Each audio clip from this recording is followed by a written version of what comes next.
Ladies, gentlemen, this is the Greatest Asset Community Podcast. I'm your host, Frederick Middlebrooks, and in this episode, we will be answering the question, will I ever be able to own a home? So as time has gone on over the last few years, home prices have skyrocketed, and there are a lot of millennials and Gen Z that are fearing whether or not they'll ever be able to purchase a home because home prices just continue to go up and up and up. Interest rates have gone up, even though we do expect those to come down at some point in the future. When? Don't know, but at some point in the future, we do expect rates to come back down. However, home prices, we are looking at the new norm of what home prices are. And so with that happening, a lot of people are fearful of whether or not they'll ever be able to afford to own a home. Well, I want to go ahead and tell you right off the bat, yes, you can own a home and you should own a home. Purchasing a home is still one of the best purchases and one of the biggest purchases, most important purchases that an individual will make in their lifetime. So I highly encourage people to do what you can to prepare yourself, set yourself up, whether it be saving up money, working on your credit, or even just working on getting to that job you really love that's going to produce that income, which will allow you to be able to purchase the home that you want to purchase. So whatever it is, I highly encourage you to continue to work towards it because owning a home is still very much within your reach and within your grasp. So before I get into the meat of today's episode, I do want to say I have been sick for the last 4 days or so, and I had a fever for about 3 days, 3+ days, and a cough and everything. So I'm on the back end of that now. The fever broke a little over a day ago.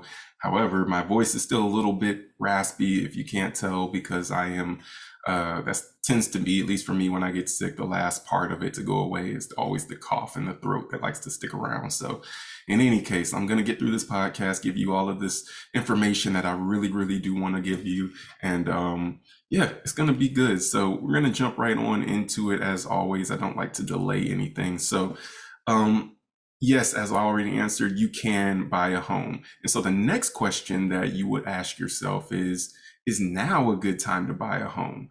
And the answer to that is it depends. It depends on several factors. And so I'm going to go through 5 reasons that question of what you need to consider when deciding if now is a good time for you to purchase. And right off the bat, I'm going to get to what the most important reason is, the number one reason that it depends on, and that is how long you intend to stay in this home, how long you intend to own this home. That is the number one thing that it depends on as far as whether or not now is a good time for you to purchase a home. And why that weighs so importantly is a culmination or a combination of the other reasons that I will be going into later. However, to speak a little bit about how long you're going to be staying in this property, as you know, there are a lot of upfront costs when it comes to purchasing a home. A lot of people have to pay for down payment. They've got closing costs. You've got your appraisal, you've got your home inspections. Maybe there's some other inspections that you want to do to make sure that the house is sound. If there's some things that came up in the home inspection that may have had you wanting to do a little bit further digging first. So there's a lot of money up front that you spend when it comes to purchasing a home. And so with that, you really want to make sure that you're going to be staying in this home, or at least owning this home. Even if you don't stay in it, you're at least keeping the home as a rental or whatever it may be for long enough for that money that you're putting up front to make it worth it, that you will get that money back plus some in the end. So the next reason is, what's the cost of renting versus owning the same home that you're looking at purchasing? So for example, if you're looking at purchasing a 3-bed, 2-bath home, what's the cost of renting that home? So you know what the purchase price is if you're looking at buying it, but also do a little bit of research or get a good real estate agent to do some research for you and find out what is the average cost of renting a home. in that area that's comparable to the home that you're looking to buy. And that will help you to make an apples to apples comparison. Now, for a lot of help and you not having to actually crunch the numbers, but in having someone else to do the legwork for you, I suggest getting a great loan officer that can put forth all the numbers, because a lot of loan officers do have access to a lot of software and a lot of tools that will allow them to be able to crunch numbers a lot more quickly than what you might be able to crunch numbers. And they can put some spreadsheets together in front of you. This is one of the things that I'm able to do as well. Put together some spreadsheets and some numbers in front of you and some tables to show you how long you need to keep this home in order to make it worth it for you to purchase it. And so you want to know, how much is it going to cost for me to rent this home, because that will let you know how much you're going to be spending every month, and then how much you'll be spending from year to year to year, because we know that rent goes up from year to year to year. In some markets it's higher than others, but let's just say if rent goes up at 5%, then that means that how much you pay in year one is going to be different after you renew that lease from what you're going to pay in year two, which will be even more that you're going to pay in year three. Now, a lot of people do like to say that, well, you know what, property taxes go up, and that's true. Property taxes can go up. However, it's not going up as high as your monthly mortgage payment is not going up in the same way that your monthly rent payment goes up. What I mean by that is, when your mortgage payment goes up due to property taxes increasing, property taxes is a small portion of your mortgage payment. So let's say that property taxes increase 2% or 3%, or let's just say property taxes increase 5%. That's a portion of your mortgage payment that's increasing 5%. When your rent increases 5%, the entire amount that you pay has increased 5%, which is a bigger jump than just your property taxes that go up. Because when you pay your mortgage, your principal and interest, which is the bulk of what you pay, is not going up. That is fixed for 30 years, which is the typical mortgage that most people get when they purchase a home. So that portion is fixed for 30 years. You don't have to worry about your principal and interest payments going up, but your property taxes, on the other hand, is a small portion, and that can go up. Your insurance can also increase as well. But then you can also shop around for other insurance companies that can get you better deals, or you can do different things with the coverage that you have to also get your insurance back down if that's something that's concerning to you with the price that you're paying. However, with your property taxes, that is only a smaller portion of your mortgage payment. So it's not going to go up at the same rate. And I say that as a key because when you are comparing renting to owning, you have property taxes on your owning side, and you've got your rent that you pay on your rent side. So your rent goes up, property taxes might increase a little bit. Rent goes up again, property taxes might increase a little bit. Rent goes up, and you see the trend of what's happening here. Eventually, even if you started off with rent payments being lower than what your monthly mortgage payment is, eventually over time, that rent is going to exceed the mortgage payment, assuming you stay in this house long enough. And that's where I get to the whole, if you stay in a house long enough, then it's worth it for you to actually purchase the home. Or if you own it long enough, it's worth it for you to purchase the home, because you're going to be paying roughly about the same amount that you started off paying, minus maybe some, incremental increases with property taxes or anything. You're going to be paying roughly the same amount 8 years from now, 9 years from now. Whereas with rent, 8 years from now, 9 years from now, you might be paying significantly more than what you were paying 8 or 9 years previously. So if you're going to stay in that home long enough, then it may be worth it for you to purchase. But if not, renting is also something that you have an option to do, which could be a better option for you to take in the short term. And I'll get a little bit into some of the stigmas around renting and debunking a little bit of that as well as we wrap up this episode. But that's number 2, is what the cost of renting and owning is and what you need to look at. But moving on to number 3 is how much are closing costs and real estate commissions. So this is something else that you also want to factor into your decision as to whether or not you want to purchase or whether you want to rent.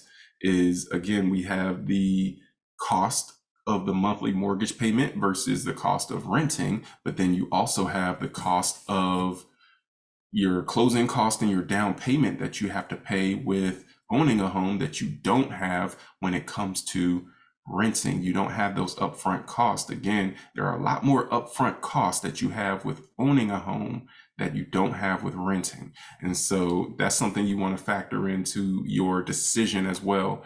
Also, you want to look at, moving on to number 4, you don't want to forget to calculate the maintenance and repairs that are going to happen inevitably for every homeowner. So something is going to break. No home is built to last forever. It has to be maintained and upkept in order to have longevity. With that, that means the roof's going to need to be replaced at some point. The HVAC system might need to be replaced at some point. The furnace, the water heater is going to go out at some point, or you're going to need to replace it before it goes out, because you don't want to get into the middle of a cold night in winter and all of a sudden you don't have any hot water. And so that's something that you want to make sure that you budget for as well. On average, 1% is about the average of what a homeowner will spend every year in maintenance and repairs. That doesn't mean they spend 1% every single year. And what to caveat that, that's 1% of the purchase price of the home. So if you purchased a home for $300,000, then 1% of that is $3,000. And so on average, based on all the research that's been done, 1% of the purchase price of the home is the average of what a homeowner spends every year in maintenance and repairs. Again, that doesn't mean that's that much every year, because you might spend less than that some years. You might spend more than that other years. Maybe you go several years and you don't have to fix anything, but then you have 1 or 2 years where it seems like everything's breaking at the same time. And when you average all of that out, it comes out to about 1% a year. So whatever you purchase the home for, budget about 1% of that purchase price, and that's about what you're going to have to spend every year in maintenance and repairs. That's something you want to keep in your mind as well when you're thinking about, is it worth it for me to purchase? Because you're going to need to calculate spending that money for maintenance and repairs as well, so that this house can be maintained and upkept. That way the value will still hold and you'll still have a good, comfortable place to stay in. So that's something that you also want to be aware of, that will play a factor into whether or not you should purchase a home now, or whether or not you should wait to purchase a home. Is that something that's within your budget? Do you have the money saved up for down payment and closing costs? Going back to what we started with previously on number 3, is, do you have the money saved up for down payment and closing costs? Do you have the money for the necessary repairs as they come up? And that's also part of what having a good home inspection is going to help eliminate, is you moving into a home and then immediately having to spend a whole lot of money on repairs. Having a home inspector come in there and let you know what the condition of the house is, and let you know that, hey, this is a house that's in great condition. You can know that, okay, I have a little bit of peace of mind that I can move into this home, and it's a better chance that I can at least go some time of being able to save up some money before any of those repairs start piling up. So some things that you do want to consider as to whether or not now is a good time for you to buy. But another thing that you also want to consider is there a better place that you can put your money? And this is number 5. Is there a better place that you can put your money? Now, this is an argument that I don't typically engage in, but I am going to make it point number 5, because it's one that I hear coming up frequently. And I actually heard it on the radio. I was listening to the radio last night, actually, and heard a broadcast where this point was mentioned by the broadcaster on the radio. Actually was very much in favor of renting right now versus owning. And one of the things that he stated in terms of a pro toward renting is the upfront cost of owning. And he said that with all the money that you're spending upfront with owning, you could take that money and invest it in the stock market. And the stock market increases in value and goes up a lot faster than what the housing industry goes up. So you can actually make more money more quickly in the stock market than what you would make in equity by buying a home and holding on to that home for a decade. Now, I completely understand where he was coming from, and he's not incorrect with that, but it depends on when you invest that money. Because if you invested that money at the beginning of 2022, that stock market tanked, and you may have lost more than half of that money just as quickly as he claims the stock market can go up. Now, it's not just a claim. I will say the stock market does tend to go up quicker than what home prices go up. And with that, you also need to know that the stock market also can fall a lot quicker than what home prices will fall as well, if home prices fall at all. Because I'll show you a chart towards the end of this podcast, but home prices tend to hold steady throughout recessions and throughout times where the stock market is going up and down, and home prices tend to be steady. They don't go up as quickly as the housing market, but they also don't tank they don't go up as quickly as the stock market, but they also don't tank like the stock market does in its cyclical cycle that the stock market goes through as well. So housing tends to be a more stable, slow moving investment. So yes, there are some accurate points that were made in terms of, yes, you could take that $20,000, that $30,000 that you're going to be investing in a home through your down payment and closing costs, and you could put that money toward a stock or towards several stocks or toward a mutual fund and have that grow at a faster rate of return than what your home is appreciating at. So yes, that is a good point, and you that could be something that you can make. But there's a few things that I want to point out with that. One is that, like I already said, stocks go up faster, but they can also fall faster as well. Another thing is that there are some things that you can't easily quantify in numbers, or that you can't easily capture in numbers when it comes to owning a home versus owning a stock. For example, there's a sense of stability and freedom that you get from owning a home, that when you own a share of a company, let's say you own a share of Apple, or you own a share of Walmart, or you own a share of Tesla, owning shares of these companies don't give you the same sense of freedom and the same sense of stability that you get when you own a home. Additionally, you don't have the same memories that are created from owning these stocks as what you do from being a homeowner. So let's say, for example, that you own a home and your kids grew up in this home, and they've got all their memories in this home. You've got memories of them running around playing in the yard or playing through the house. Maybe they've got the tick marks on the wall from when they were getting taller and taller every single year. Maybe you remember where they were when they lost their first tooth, or when they finally could cut on the light switch because they grew tall enough to be able to reach it. That's actually one of the memories that I have when my wife and I moved into the house that we live in now. Is that when we moved here, my oldest, she couldn't reach the light switch, and now she can reach every light switch in the house. But that it's just memories that you're creating and holding on to, because we'll likely be where we're at for quite some time. And those are things that you don't have when you own a stock. No one that I've ever spoken with or heard of speaks back on, man, I remember when I used to own shares of Apple.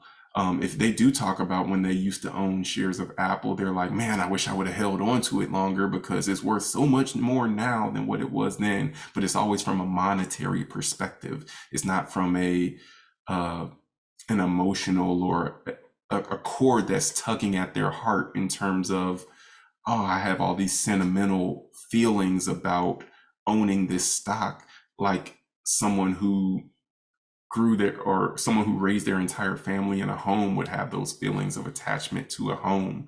So those are some things that you really can't capture in dollars or capture in numbers when it comes to a better place for your money. Yes, you could put your money in stocks, and maybe those stocks do increase at a faster rate than what your home is going to appreciate. But there are those, again, intangibles, the sense of stability, the emotional attachment, the freedom that you just don't get from owning a stock like you could get from owning a home. So those are some things that I do want to point out as well. And moving on from there, I did want to hit a little bit on the stigmas that I see a little bit with renting. So I am a huge proponent of being a homeowner, owning a home. I think that it should be everyone's goal in life to own a home at some point. Now might not be the perfect time for you. However, you should still have it somewhere in your timeline that I am going to become a homeowner at some point. I believe that that is one of the greatest purchases, hence greatest asset community. I believe is one of the greatest purchases that you will make in your lifetime is just owning a home, owning a piece of land and the home that sits on that land and making it home with your family and everything. I believe is just an awesome thing. And then the fact that it appreciates over time and you can benefit from that, or you can create generational wealth and your kids can benefit from that. That's just icing on the cake on top of you just being able to own a place that's your own and belongs to you and your family. And so I'm a huge proponent of home ownership. With that, there tends to be a negative stigma when it comes to renting. And a lot of the stigma you may have heard or may hear is that, oh, when you rent, you're just throwing your money away, because you're paying all interest. It all goes to the landlord. And I understand where that comes from.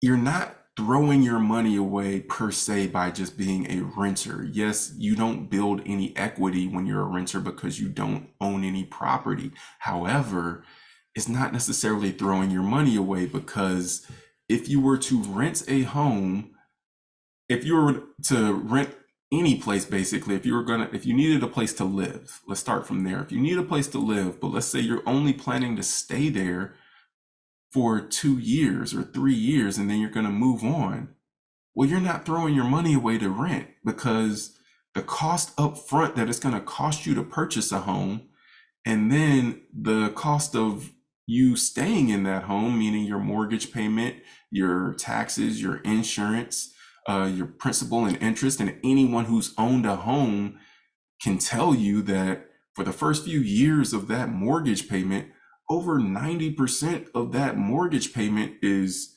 interest, taxes, and insurance. Very little of that mortgage payment actually goes toward principal, which is the part of your mortgage, the part of the principal amount that you owe on your loan actually being paid down. A very small amount actually goes toward principal. Most of what you pay, over 90% of what you pay on that mortgage, is going toward interest, taxes, and insurance. So again, if you're only going to be in a location for the next 2 years or 3 years, it's more advantageous for you to just rent, because you would actually be throwing your money away to own a home, because it's going to cost you so much upfront. And then there's a lot of stress when you're going through the process of owning a home. You would be better off to just rent during that time. However, if you are going to be in this home for a longer stretch of time, maybe you're going to be there for 4 or 5 or more years, or maybe you plan on keeping this home for a longer period of time. For example, the first home that I bought, I only lived there for 2 years, but I still own that home to this day. And it's been well after I moved out of it. However, I've kept it as a rental property since then, and that has been very beneficial for me. But if you're going to keep that home, then that's something that you want to factor into your equation as well, because then it might be more advantageous. But if you have a short time frame that you're actually going to be living in a location, it's not throwing your money away to rent.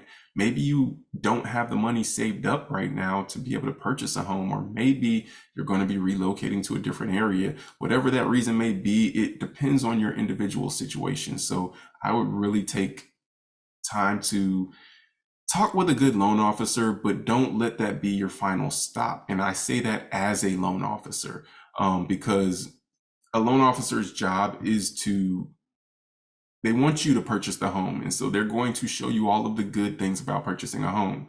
And I know all the good things about purchasing a home, all the great things. I believe everyone should own a home. However, it might not be right for you. And there are some really, really good loan officers out there that will tell you the truth and will let you know, like, hey, how long do you plan on staying here?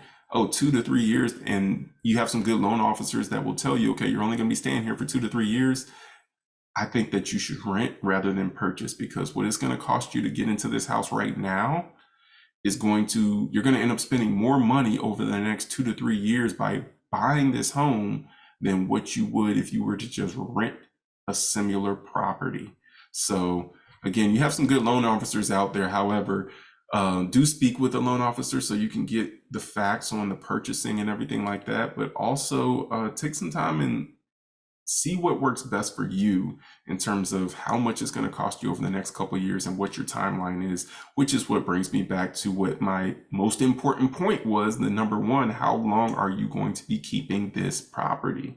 So that's what I wanted to say when it comes to some of the negative stigmas about owning a home is, negative stigmas about renting a home, is that it's really not a negative thing. Renting gets a little bit of a bad rep, because it's actually it's a good option for some people depending upon your situation. However, there are a lot of people that actually should be owning a home, and a lot of people that are throwing away a lot of money because they've been renting for, I know some people that have been renting the same place for 5 years, 7 years, 9 years.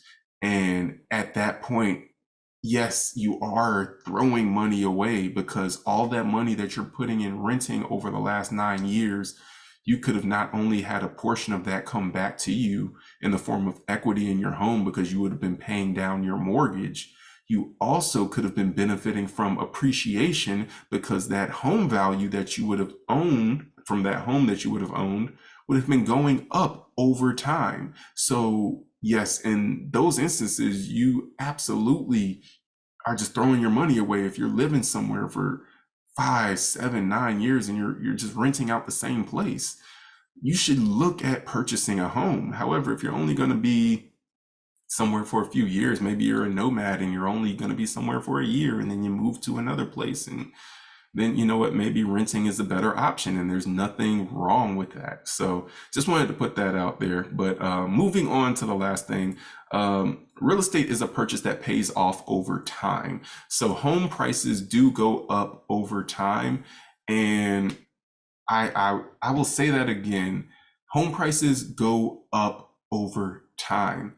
I mentioned that with an emphasis because with the radio broadcast that I was listening to, the gentleman that was reporting, or rather providing his viewpoint, was stating how, everyone thinks home prices go up over time, but they actually can go down. If you look at in 2008, then, home prices dropped, and some home prices dropped by a third, some home prices dropped in half. And, I always love when people reference 2008 as the reference point for home prices going down, because they can point to no other time over the last 60 plus years when home prices went down.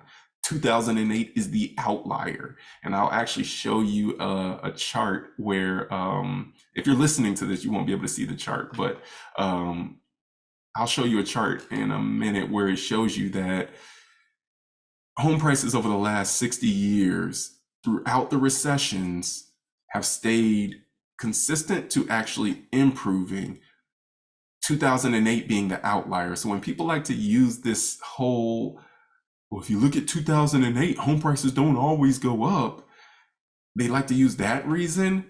That would be like me saying, oh, well, you should totally purchase a home because look what happened in the pandemic. home prices doubled. And you would be like, yeah, but that was an outlier. That was like an anomaly. And that's exactly what I'm saying about 2008. That was an outlier. That was an anomaly. We're not going to have another 2008. At least it's not going to happen in the same way that 2008 happened. That's not something that normally happens in the housing industry where the housing prices go down like that. And so let me go ahead and pull up this chart so you can kind of see what it is that I am talking about. So I will share this screen. Let's see, go slideshow here. All right, so if you take a look at this chart here, this shows housing prices over the last 60 years. So this goes from 1963 all the way up to like 2023. And so as you can see, home prices steadily, they keep steady to increasing, steady to increasing, steady to increasing over the last 60 plus years until we get to here at 2006, because we say the 2008 recession, but home prices actually started dropping in 2006. 2006 is when they hit their peak, essentially before that recession. So we get to here in 2006 and we start to have this decline in the housing prices. And then they bottom out around this area here in 2009. And then, you know, they kind of lag down here and then they start climbing back up.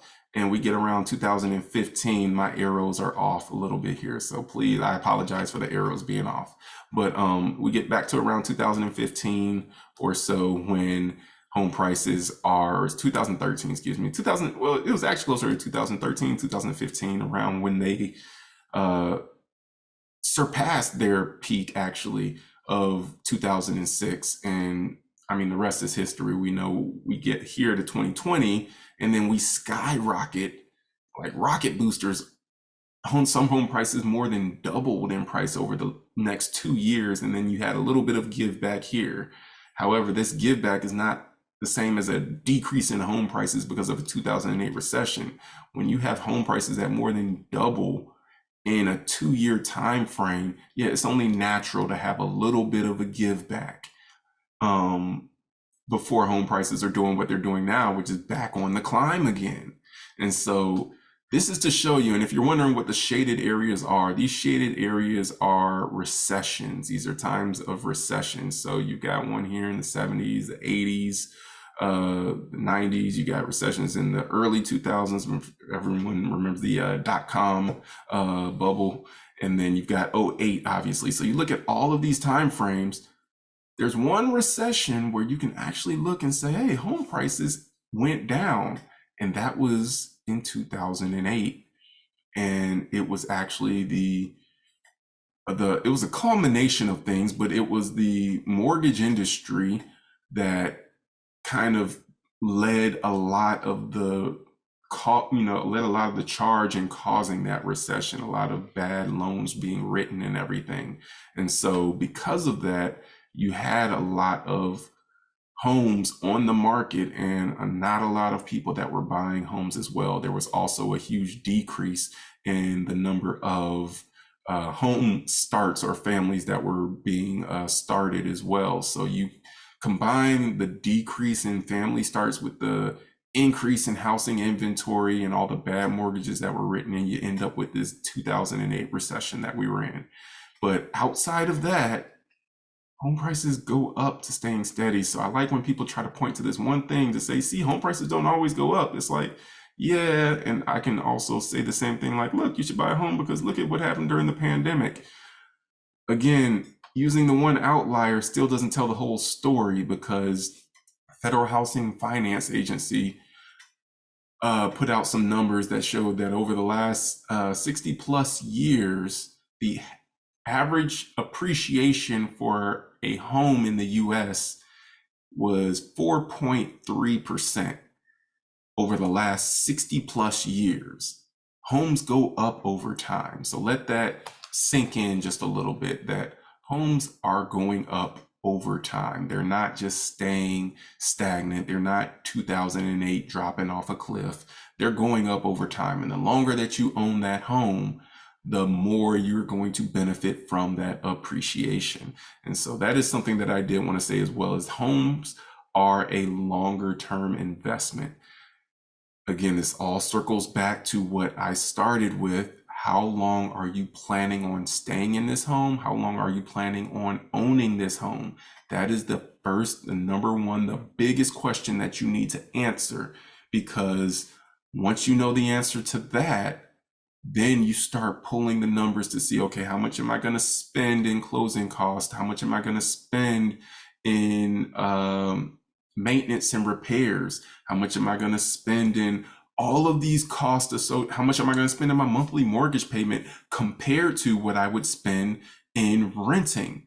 And then you see how much I would spend in renting for year 1, year 2, year 3, year 4, year 5, year 6, if you're going to keep this thing 6 years. And how much am I going to spend in owning from year 1, 2, 3, 4, 5, and 6? Add all of that up and say, okay, is it beneficial for me to purchase right now? Or is it beneficial for me to rent right now? Because I'm only going to be here for 6 years. And that's how you make your decision. But you don't just hop in and say, oh, it's always better to be a homeowner. It might not be. Or, you know what, rent is throwing your money away. Well, it might not be throwing your money away to rent. But you also don't toss home ownership to the side because you're like, oh, it's too expensive to buy a home, when in actuality, you might be spending more money in the long term renting than what you would have gained as a homeowner. So those are some things that you need to consider and factor into whether or not you want to own, or whether or not it's a good time for you to rent today or at any point in time. That's what you want to do. You want to go through, how long am I going to stay here, and then start calculating the cost. And again, you can get with a good loan officer who will help you calculate all of these costs so that you don't have to do the legwork, and you can just take the paperwork and put it side by side. But I recommend also that you do a little bit of your own work as well, because I think you'll learn a lot throughout the process. So that's all I have for you. Thank you a bunch for tuning in. As always, please do like and subscribe to the podcast. Again, if you didn't catch the last episode, we are recording all of these and posting them on our YouTube channel, Greatest Asset Community. So please head on over to the YouTube channel. If you're not there already, subscribe. I would appreciate a thumbs up for the podcast as well. And let me know what you think in the comments section. Also, if there's some other topics that you would like me to cover, you can leave those as well, because I would love to be able to give you the information that you're needing, because my goal here is to help you, educate you, and give you what you need to help you make more informed decisions in accomplishing your financial and home ownership goals as well. You can follow me on Instagram or on TikTok. I'm at GA Loan Officer. Again, GA Loan Officer at TikTok and Instagram. Frederick Middlebrooks on LinkedIn. And yeah, that's all I have. So look forward to seeing you in the next episode. Take care and be blessed.